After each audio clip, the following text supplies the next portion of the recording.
Hi all, welcome to my channel, welcome to my hobby room. Today we're going to be doing issues 83 and 84 with the Spitfire MK1A from Hachette. There's 83, it's another housing for one of the motors. And in 84, there we go, we got a motor with a label for a cable. Excellent stuff. I've also got 85 and 86, but that'll be done at another date. I've also been working on, there we go, I've been working on that this past month or so. That'll be on my channel hopefully next week. That's taken me a while, simply because I'm just trying to perfect it as best I can. But you'll see that on my channel very shortly. And another little beauty which I picked up. There we go, the Hawker Hurricane Mark 1. So this is a 1/48 scale. Really looking forward to doing that. Yep, that is the Battle of Britain model as well, the Mark 1. Also, I'm going to be doing the Messerschmitt 109E. I think that is the 1940 Battle of Britain version as well. Also, I am waiting for delivery of my Mitsubishi Zero from Agora Pack 4. Now I should get it next week. I've got the tracking number, but I don't expect it till next week. So hopefully, yep, that'll be on my channel in a couple of weeks time as well. All aircraft, brilliant, it's fantastic. But anyway, let's get on with issue 83. Okay, let's do a parts check. We have the base for the stand, base of stand for rods 8301, 8302, the lower parts, and 8303 and 8304, the upright housing for the rods. Also got the acrylic rod in here, and we got the various cogs. What we need first is that threaded rod and the bearing.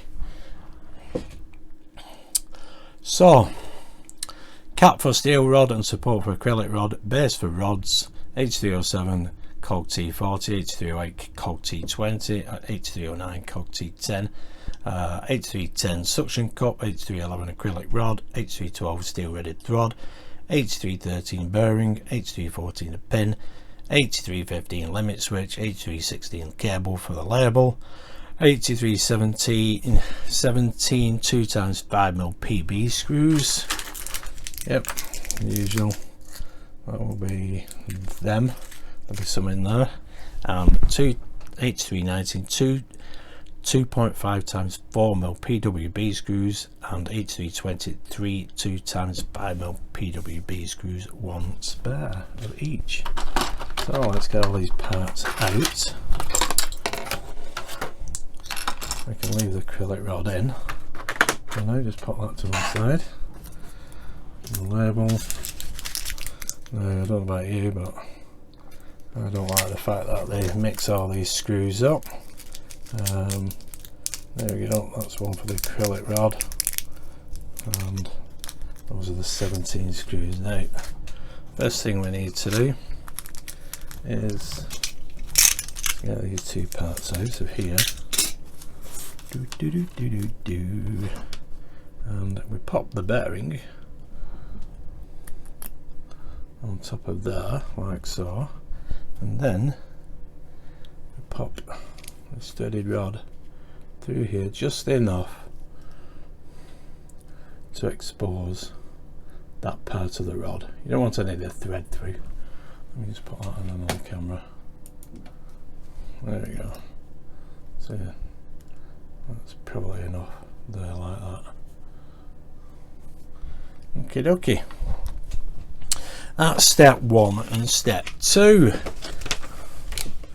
Now what we need is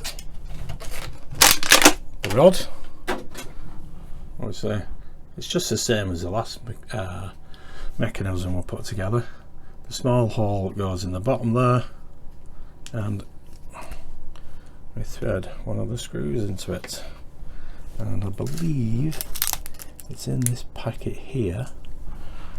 which is a 2.5 times 4mm PWB screw, which we only have 2 of. Yep, said screw.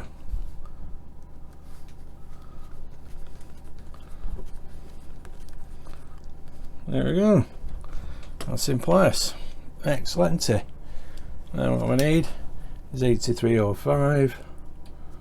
Pop that over the top of there, pop that in there like that so the bearing sits inside like so. Excellent. Then we need to put these two together. Take the upper part of the base down for the rods 8301 and check how the housing 8303 fits, which is this one, and that goes like that, and we fix this in place with 2 times 5mm PB screws. Oops, how does it get in?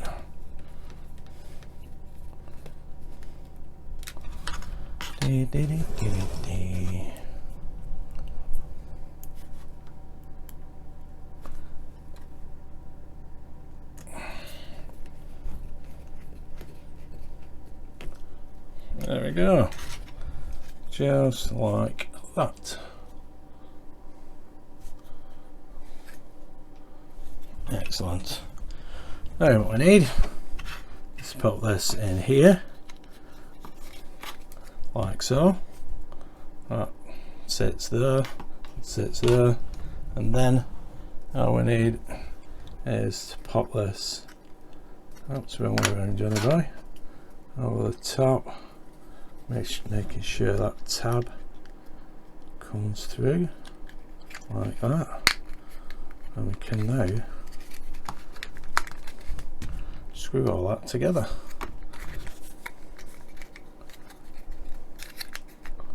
There we go. Again, we need a 5mm. Oops, so there's the 5mm screws. Get that back in there. Like that.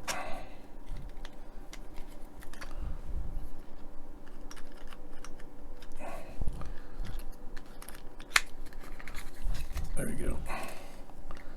And see.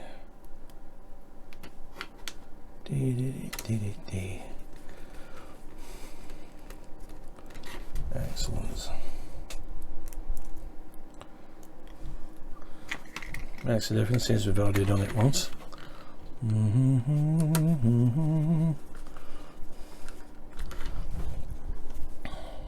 I can't wait to get this display base finished. Get back onto the plane. I was thinking about the remote control and the PCB earlier. There'll probably be one issue each. And there we go, that's that in place.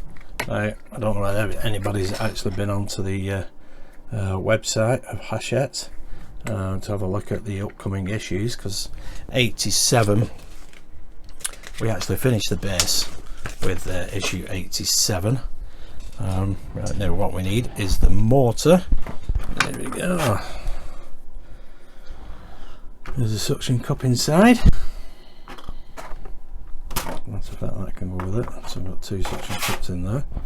Basically, take the motor, pop that there like so, and then that's that. We can fix that in place with the same screws. 2 times 5mm. I don't think these are 2 times 5mm. Oh yeah, they are 2 times 5mm PWB screws, which are these 2. Easy to get them mixed up.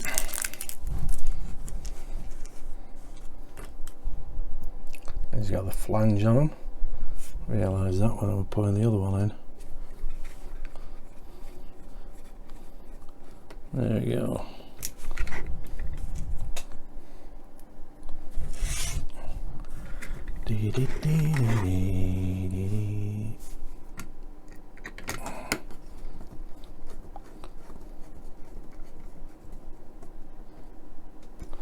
Nice firm.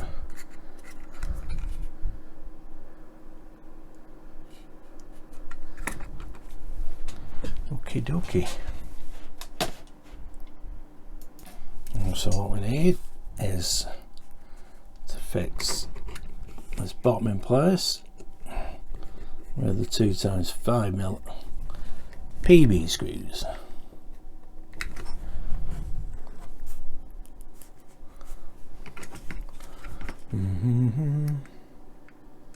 Now, like me, you can always test the motor with the battery pack that we received. Right, let's just give a quick check of this motor whilst we're here.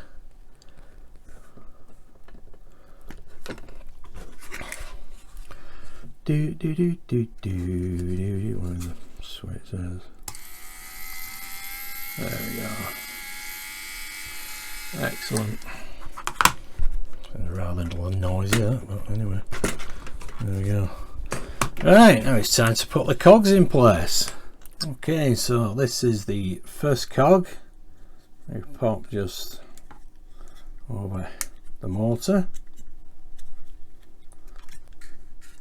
Do do do do do do.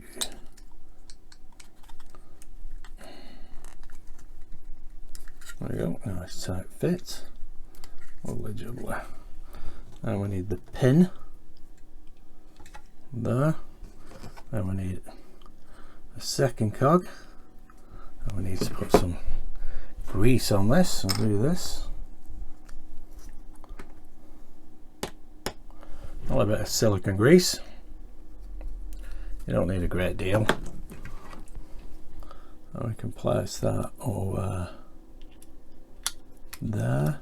So that sits in place there. Then we're just left with this one cog, which goes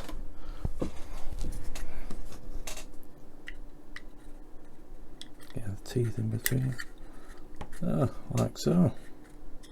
Excellent, that's all nice and flat. I think we could do possibly a little bit more grease on top here.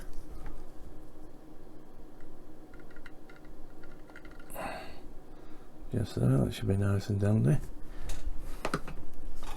And then we can just put the top on place. There we go. This time. And screw in 4 screws.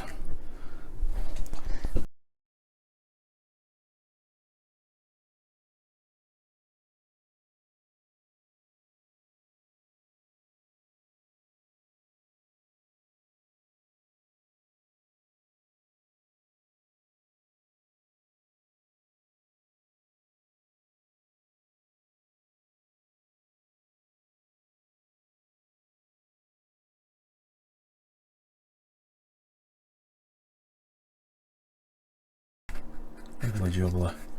There we go, that's everything in place. Now what we should have left is the cable, 2 suction cups in there, and the motor, the mechanism for the motor, and the label. And obviously we have got some screws left over. We've got 5 of those left over, and that is spare, and those screws as well. Excellent stuff. Okay, we're going to move straight on to issue 84, and we're going to fit the label on the cable. There we go. We can put that to one side, and then we can fit these limit switches on the back here and put them on the base. Now we can test this this motor, see if this is working. Do do do do do. Hold that there. There we go. Excellent, lovely jubbly. Finally. Okay, let's get the label on the cable. There we go. Do, do, do, do, do. There we go. Alright, brilliant. That can be put to one side. Now what we need is the label for this cable, and then we can put the limit switches on the motor mechanism. Get that off there. Right.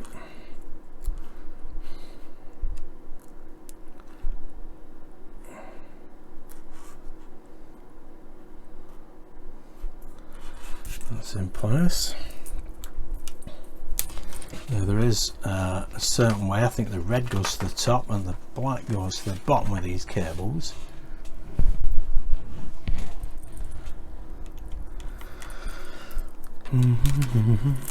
Fasten this, and we take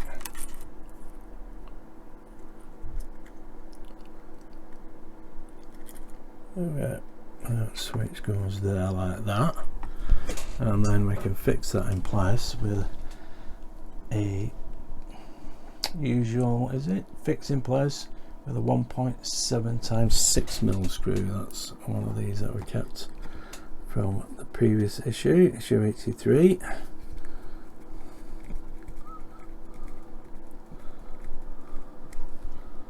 That's nicely in place. There we go. And the other switch goes there like that, and pop in another screw.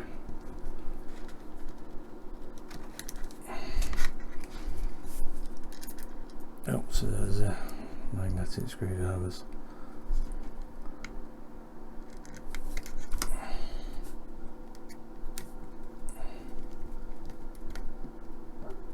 That's lovely jubbly. There we go. See them clearly now. Excellent. There we go. So that's that. We don't need that little screw or that label. What we do need is the base. So I shall have a little tidy up. Be back with you in a sec. Okay, there we go.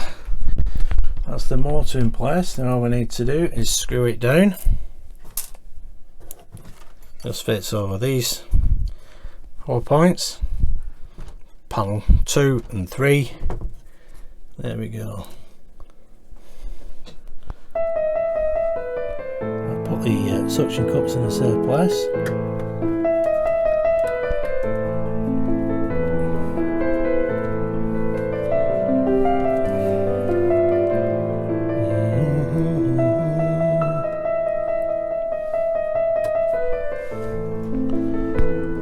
don't know about you, but I'm gonna get some background scenery for this base. I've already picked up some artificial grass. We're using model railways and such. See what effect that see what effect that has. Only £8, local hobby shop in modeller shop in Bolton Town Centre. There we go, that is that. Now we just put the suction cups on top here and here, but that is that complete, along with that motor, which will go there in issue 85, I believe. And these cables will make their way over to here, and you can see here and here 2 points for, I think, the battery box. Here will be the on-off switch. You can see the hole there, and the grill there for the speaker. So it's got some weight in it, this. And I believe the top panels, which I've got for here, they just rest on these points here, here and here. Now if you want to remove them, obviously you just need to lift them off, and I would imagine they'll fit under this lip here. Oh, yeah, they might do, they might not. Find out when we come round to doing it. Well, there we go, that's issue 83 and 84, the assembly part complete. Excellent stuff. Well, it's a big one, isn't it? That is great, that. Let's see, all we got to do now is have a look at the magazines, which I love doing. This is issue 83. We have on page 8 the 2nd Tactical Air Force into action. The main picture, Spitfire MK1A MA568 of number 331 Squadron being refueled at North Weald. Although the newly formed 2nd Tactical Air Force had been created with post-D-Day operations in mind, its Spitfire units fought a more conventional war during the early months of 1944. The 2nd Tactical Air Force had been formed on 15th of November 1943 following the amalgamation of the tactical elements of Fighter Command, the Tactical Bombers of Bomber Command's number 2 Group, and the Squadrons of Army Cooperation Command. Its task was to give direct support to land forces following the coming invasion of France, and to move with them during the subsequent advance into northwest Europe. The remainder of Fighter Command was retitled the Air Defence of Great Britain, and it retained responsibility for homeland air defence. Excellent. That goes on for a couple of pages, and in the next one we have a Spitfire Ace, I believe. Jackson Sheppard, a number of Canadian pilots achieved ace status flying with the 2nd Tactical Air Force, including Jack Sheppard, commanding officer of number 412 Squadron. In the main picture we've got Flight Officer Jack Sheppard of number 401 Squadron at Biggin Hill in November 1943. Jack Sheppard was born in North Vancouver suburb of Dollarton on 18th of April 1920. He was employed as a deckhand with the Union Steamship Company in 1938 and also served with the Canadian Artillery Militia during this period, prior to joining the Royal Canadian Air Force Marine Section in 1939. Initially assigned to the ground staff of Lockheed Hudson, equipped number 120 Bomber Reconnaissance Squadron from December 1939 to August 1940, Sheppard was then accepted for aircrew training and earned his wings flying Tiger Moths and Finches with number 1 Initial Training School, number 10 Elementary Flying Training School, and finally number 9 Service Flying Training School. In August 1941, Sheppard was posted to Britain, where he converted onto the Hurricane with number 53 Operational Training Unit at Landlow in Wales. Excellent stuff. That'll be a more interesting read. Finish it off, there's a couple of pages of that, and the last article, I believe. Yep. German jets. Hitler thought Germany's jet aircraft types would be war-winning weapons, but they entered combat after the Allies had achieved air superiority, and so were not as effective as they might have been. In the main picture we have a Messerschmitt Me-262 version 7 jet fighter being serviced by German ground crew in 1943. It is partly hidden underneath a camouflage net. German physicists produced the first working turbojet in 1937. Although the initial version required externally produced hydrogen to run it, he and Frank Whittle in Britain were working in parallel, but von Ohain, working for Heinkel, was the first to develop a jet engine that powered an aircraft. The single-engine Heinkel HE-178 flew at Rostock on 27th of August 1939, just a few days before the outbreak of war. This was a purely experimental machine, and Heinkel continued development of an operational fighter, the HE-280, which took to the air on 13th of March 1941. And that goes on for a couple of pages. 4 in fact. Yeah, very interesting article. I have read that completely. And coming in issue 84 we have the third motor, which we've already done. So now we can go on to issue 84 and have a look at the articles in this one. And on the first page, page 6, Rationing, regulating the supply of goods. Rationing had been used in the final months of World War I. With the threat of World War II looming, the government once again made plans for the rationing of food and other goods. Ration books were distributed in late September 1939 and rationing formally began in January 1940.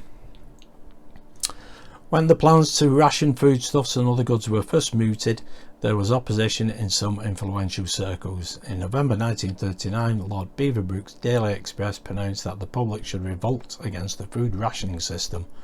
But there were tales of rich people buying all the food from shops, and as food imports slowed, rationing became inevitable. In fact, the British public was largely happy about rationing, seeing it as a policy that made the sufferings imposed by the war fall equally on all shoulders. The system was simple. Each member of a household received a ration book and had to register with shopkeepers. Although permitted to register with a number of shops, most people chose just one retailer. The first foods rationed were butter, sugar, bacon and ham. Meat followed in March 1940, cheese in May, and tea and margarine in July. Certain staple foods such as bread were never rationed. Yep, and then the main picture is a young lady looking at saying sorry, no potatoes. Big queues as well. And on the next page we have the Spitfire MK1A. In the spring of 1944, the Spitfire MK1A made its operational debut with a handful of units assigned to Air Defence Great Britain. In the main picture we have the Spitfire 14s of number 610 Squadron over Colne Head in Somerset in early 1944. The first production examples of the Griffin-engined Spitfire MK1A have been delivered to the RAF in late October 1943, and on 4th of January 1944, Exeter-based number 610 County of Chester Squadron commenced swapping its Spitfire VCs for MK1As. The unit duly flew the new Mark's first operational sorties 4 days later, but things remained fairly quiet for the unit as it developed tactics that made best use of the Spitfire MK1A. During February 1944, number 610 Squadron began service trials using 130 octane fuel in an effort to boost the Griffin 65's performance, but this was found to cause increased lead deposits on the plugs. A further problem arose during routine engine inspections when ground crews discovered that a significant number of exhaust stubs had cracked, necessitating immediate replacement. As more aircraft were delivered, number 91 Squadron began exchanging its Spitfire MK12s for 14s. On 28th of February, following a move to Castle Camps in Cambridgeshire, a week later on 7th of March, number 610 Squadron gave the aircraft its combat debut when Pilot Officer Hussey and Flight Sergeant Harding were patrolling low over the sea south of Start Point in Devon. Later in the afternoon, both pilots were ordered to investigate a contact to the southeast. After a short time, despite poor visibility, they spotted 3 FW-190 fighter bombers flying at 300 feet. Number 610 Squadron's operational record book described this initial encounter, but I'll let you read that for yourself. Excellent stuff. I love these stories, or the articles I should say. I could go on and on all day. On the last article, number 130 Squadron, the squadron was exclusively equipped with Spitfires during World War II, flying Mark 2s, 5s, 14s and 9s. In the main picture with a Spitfire VB of number 130 Squadron at Port Reith in September 1941, shortly after the squadron had reformed following its disbandment at the end of World War I. Number 130 Squadron was originally formed at Wilton in Cambridgeshire on 1st of March 1918 as part of the Royal Flying Corps. Equipped with Airco DH-9 bombers, the unit moved to Hucknall in Nottinghamshire the following month, tasked with training pilots and observers for units serving in France. Number 130 Squadron was subsequently disbanded on 4th of July 1918 when sufficient crews had been sent to the Western Front. And that article goes on for 4 pages.